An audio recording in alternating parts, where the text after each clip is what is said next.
এবার ছবির প্রতিটি রুবিক্স কিউব তৈরি করতে মোট কতগুলো ছোট ঘনক প্রয়োজন হচ্ছে তা নির্ণয় করে ছক 2.2 পূরণ করো। তার মানে এই ছকটা আমাদের পূরণ করতে হবে। সেটা কিসের উপর ভিত্তি করে? ওই যে আমরা পূর্বের পৃষ্ঠায় যে রুবিক্সটা দেখলাম, সেই রুবিক্সটা কি দেখলাম দেখো তো। এখানে আমরা রুবিক্স দেখেছি, কিন্তু এই যে এটা রুবিক্স, এই রুবিক্সের উপর ভিত্তি করে আমরা কি করব, এই ঘরটা পূরণ করব। রুবিক্স কিউব, রুবিক্স কিউবের এখানে নাম দেওয়া আছে একটা এ, বি, সি, ডি। এগুলো হচ্ছে রুবিক্স কিউব। দৈর্ঘ্য, প্রস্থ ও উচ্চতা বরাবর ছোট ঘনক সংখ্যা, তার মানে ছোট ঘনক সংখ্যা কয়টা আছে সেটা মোট সংখ্যা। মোট কতগুলো ছোট ঘনক প্রয়োজন। রুবিক্স কিউব অর্থাৎ রুবিক্স কিউব ই, এফ, জি, এইচ এগুলো হচ্ছে রুবিক্স কিউবের নাম। দৈর্ঘ্য, প্রস্থ ও উচ্চতা বরাবর ছোট ঘনক সংখ্যা। মোট কতগুলো ছোট ঘনক প্রয়োজন। তো দেখো, আমাদের যে এ রুবিক্স কিউব আছে সেই এ রুবিক্স কিউবের উপরে আমরা ফিরে যাই। এটা হচ্ছে এ রুবিক্স কিউব। কোনটা? যেটা এটা। তো এখানে দৈর্ঘ্য বরাবর, উচ্চতা বরাবর এবং প্রস্থ বরাবর কয়টা করে আছে গণ? 1, 2, 3, এই যে 1, 2। আবার এই সাইড দ্বারাও যদি গণ, দৈর্ঘ্য, প্রস্থ এবং উচ্চতা বরাবর আমরা কয়টা করে পাচ্ছি? 2টা করে পাচ্ছি। তো দেখো এখানে দৈর্ঘ্য বরাবর 2টা, উচ্চতা বরাবর কয়টা? 2টা। তো 2টা করে যেহেতু আছে সেহেতু এটাকে আমরা কি করব, মোট কতগুলো ঘনক প্রয়োজন সেই ঘনকের সংখ্যা বের করার জন্য, তো 2 গুণ 2 গুণ 2, তার মানে 2 এর উপর কিউব, মানে 2 3 বার গুণাকারে আছে। তো 2 এর উপর কিউব থাকা মানে আমরা কত পাবো? 8 পাবো। এরপরে আমরা বি রুবিক্স কিউবে যাই। বি রুবিক্স কিউবে দেখো দৈর্ঘ্য, প্রস্থ এবং উচ্চতা বরাবর কয়টা করে আছে? 1, 2, 3টা। 1, 2, 3, 1, 2, 3, তার মানে 3টা করে আছে। যদি 3টা করে থাকে তাহলে এখানে আমরা কি লিখবো? তাহলে অবশ্যই 3 গুণাকারে লিখতে হবে। 3, 3, 3।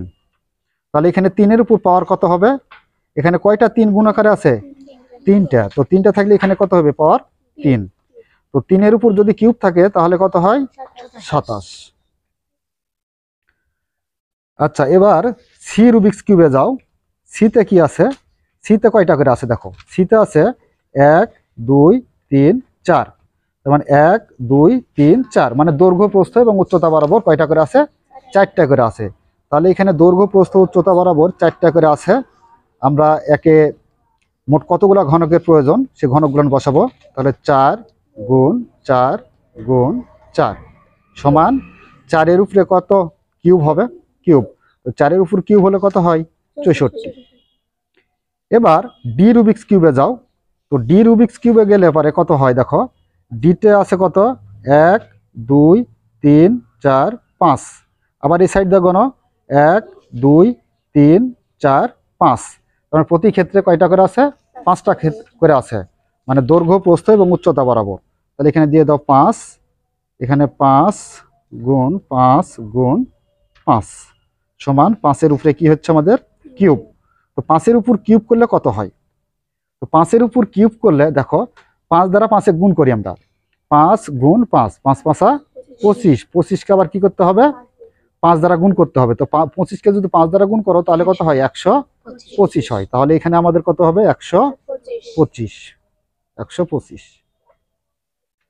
এর পরবর্তীতে আমরা রুবিক্স কিউব দেখব কত? ই। ইতে কি আছে দেখো। ইতে দেওয়া আছে কয়টা? ইতে দেওয়া আছে 1, 2, 3, 4, 5, 6, 7, 8, 8 আর 1-এ 9। 9টা করে দেওয়া আছে মনে হয়। 1, 2, 3, 4, 5, 6, 7, 8, 9। 9টা করে দেওয়া আছে।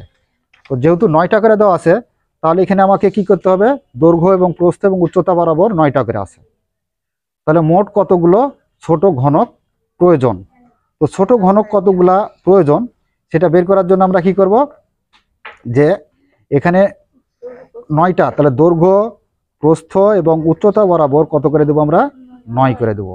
তো 9 করে দিলে দেখো 9 গুণ 9, তারপর 9-এর উপরে কি হবে আমাদের? কিউব হবে। তো 9-এর উপর কিউব হলে কত হয়?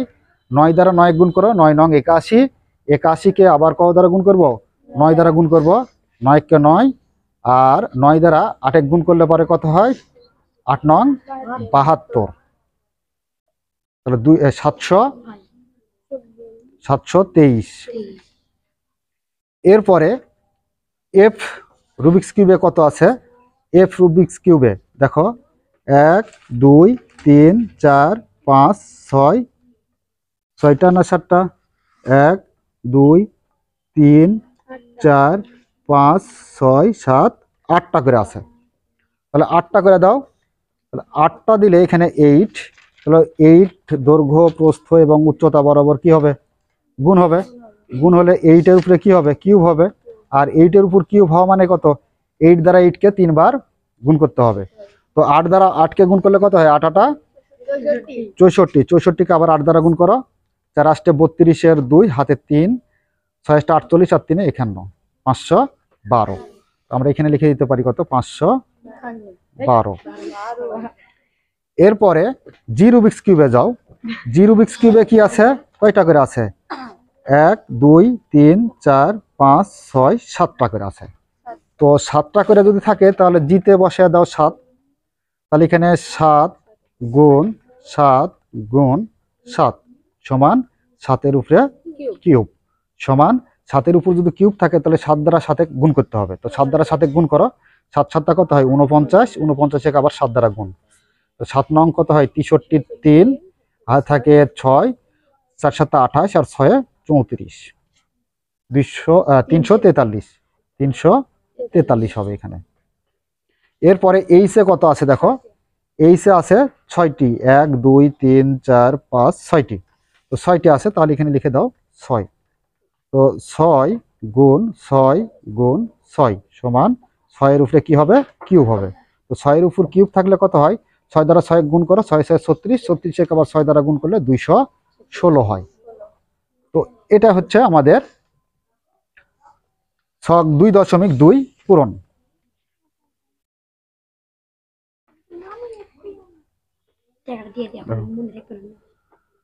বর্গ সংখ্যা চেনার সময় আমরা অজানা রাশির ব্যবহার ক্ষেত্রে ক্ষেত্রফলের সাথে তুলনা করেছিলাম। তার মানে বর্গ যখন আমরা চিনেছিলাম তখন কি করেছিলাম? বর্গ যখন আমরা একটা অজানা রাশি যখন ধরেছিলাম তখন কি ধরেছিলাম? এক্স ধরেছিলাম। তো এক্স এর ক্ষেত্রে যেহেতু বর্গ সংখ্যা সেহেতু আমরা কি করেছিলাম? এর সাথে আবার আরেকটা এক্স দৈর্ঘ্য এবং প্রস্থ ধরে গুণ করেছিলাম। তো সেই ক্ষেত্রে দৈর্ঘ্য প্রস্থ এবং উচ্চতা যেহেতু বর্গের ক্ষেত্রে সমান, সেহেতু এক্স দ্বারা এক্স এ কি হয়েছিল? গুণ হয়েছিল। তো এক্স দ্বারা এক্স এ গুণ করলে কি হয়? X square. এটাকে আমরা বর্গ সংখ্যা এভাবে ধরেছিলাম। চিন্তা করে দেখো তো, ঘন সংখ্যার ক্ষেত্রে যদি দৈর্ঘ্য প্রস্থ ও উচ্চতা বরাবর কতগুলো ছোট ঘনক আছে সেটা না জানা থাকে তাহলে কি করতে পারবে? তাহলে সেটাকেও আমরা এক্স এর মাধ্যমেই প্রকাশ করব। তো সেটাকে যদি এক্স এর মাধ্যমে প্রকাশ করতে চাই, তো যেহেতু দৈর্ঘ্য বরাবর এক্স, প্রস্থ বরাবর এক্স এবং উচ্চতা বরাবরও এক্স, তো এক্স যেটা দ্বারা বারবার গুণ করব সেটাকে বলা হয় ভিত্তি। তো বারবার গুণ করছি কোনটা? এক্স। তো এক্স আমরা ভিত্তি হিসাবে নিলাম। এবার কয়বার গুণ করলাম? 3 বার। তাহলে এটা হচ্ছে কি 3-এর উপর কিউব, এটা হচ্ছে কি আমাদের ঘাত। তো এটাই হচ্ছে আমাদের অজানা রাশির ক্ষেত্রে আমাদের ঘনের সূত্র, বা এভাবে আমরা ওই ঘনকটির ক্ষেত্রফল বের করতে পারবো। তার মানে এর ক্ষেত্রফল হচ্ছে এক্স এর উপর কি হচ্ছে? কিউব। আচ্ছা, আমরা জানি কোনো ঘনকের দৈর্ঘ্য প্রস্থ উচ্চতা প্রত্যেকই এক একক হলে তাকে একক ঘন বলা হয়। তার মানে এটা যদি আমাদের এক্স না হয়, যদি এক হয় তাহলে আমরা একক বলবো। একক ঘনকের আয়তনকে আমরা এক ঘন একক বলি। তো যখন আমরা এটাকে আয়তনে প্রকাশ করব তখন আমরা বলবো এক ঘন একক। তাহলে আয়তনের সাথে খুব সহজে আমরা ঘন সংখ্যার তুলনা করতে পারি। আয়ত আকৃতি ঘনবস্তুর আয়তন সমান দৈর্ঘ্য গুণ প্রস্থ গুণ উচ্চতা। আর ঘনকও কিন্তু একটি আয়তকৃতি ঘনবস্তু যার দৈর্ঘ্য প্রস্থ উচ্চতা পরস্পর সমান হয়। তার মানে কি, এখানে আমরা একটা ঘনক বস্তুর যখন দৈর্ঘ্য প্রস্থ উচ্চতা যখন 3, দৈর্ঘ্য হলো 3, প্রস্থ হলো 3 এবং উচ্চতা হলো 3, যখন 2 হচ্ছে তখন দৈর্ঘ্য প্রস্থ উচ্চতা সবই 2 2, 5 5 6 6 সব ক্ষেত্রে কি হচ্ছে? আমাদের এটা সমান হচ্ছে।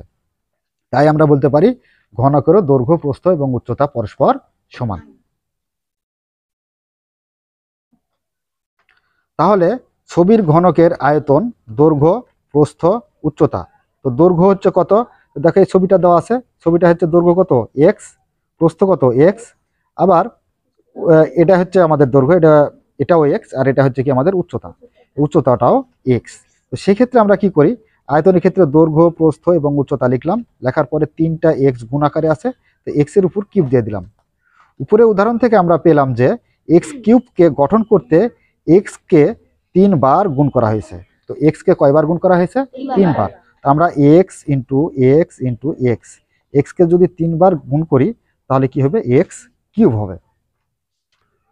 সুতরাং আমরা লিখতে পারি, তো এটাকে আমরা একটু এই ছকের যেটা দেওয়া আছে এক্স পাওয়ার এন, এক্স পাওয়ার এন দেওয়া আছে, এটাকে লক্ষ্য করো।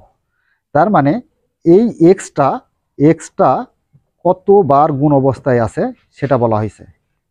তো যদি এখানে আমাদের x into x into x করে দেওয়া থাকে এবং ড্যাশ ড্যাশ দিয়ে অসংখ্য সীমা বা সংখ্যা পর্যন্ত দেওয়া হয়েছে, এই ক্ষেত্রে আমরা বুঝবো যে এখানে অসীম সীমা, মানে এর সীমানা নেই, কতগুলা যে এক্স গুণ করা আছে সেটা কিন্তু আমরা জানি না।